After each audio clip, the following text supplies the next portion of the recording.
Hello, this is Niko. I am the bassist. We'd like to bring you something a little different this time around. So we decided to nail it down to maybe 3 albums that we all like, or that shaped our lives for the best or the worst, who knows. We'll start off with number one. My pick for number one is Foo Fighters, the self-titled album. It's kind of obvious that I chose to pick this one because we used to play some of their songs while rehearsing, and we even used to play them in the first 3 or 4 gigs we actually got to do.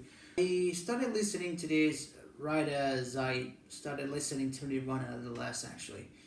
The first song that actually got me from that album is I'll Stick Around, and I liked it so much that I tried to play it and sing it as well. And I got quite good at it. After that, I started to go for something like Exhausted and Easy Target. And after that, I listened to the whole album and I just loved every single moment of it. I wanted something more intricate or even laid back at some points when it came to the chorus or even the mood the song brings to you. And at least to me, I think this album fits the description I just laid out. As for number two, we'll go from rock to fusion. I've been listening to a whole lot of fusion records for about a year and a half now, and this is probably the one I've liked the most. This is Mint Gems by Casiopea. It's a good starting point for anyone who wants to listen to fusion. It has everything I could have probably wished for in a fusion album. It's got funk, it's got jazz, it's got a little distorted guitar, not so much, but you'll like it. You'll like it either way. It's probably an inspiration for the way the band plays, the way their melodies work. It's everything inside there, from Domino Line to Swear, from Midnight Rendezvous to Time Limit. You'll find everything in there. You can also find you can find most of the band stuff on Spotify, but for the full catalog, I'd suggest you listen to it on YouTube. So for my final pick, we're going back to alternative rock, post-grunge territory. We're gonna talk about Stone Temple Pilots, actually.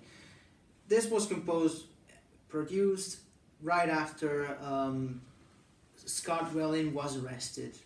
Why did I choose this?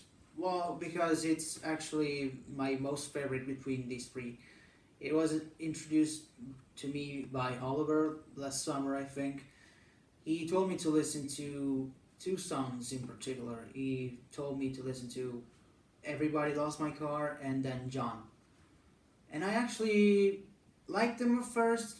They weren't that good at first. I mean, they were good, but I didn't exactly have that spark light up in me at first.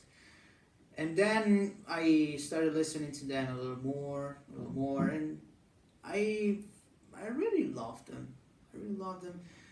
And then I decided to listen to the whole album.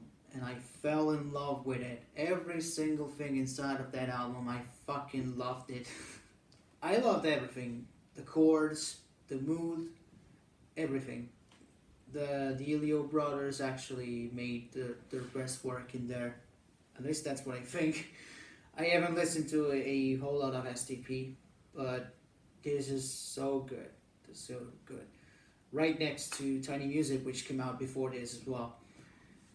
And as of now, it's probably one of my main driving forces when it comes to songwriting, because you can actually hear their influence from the Beatles. This album has Beatles written all over it.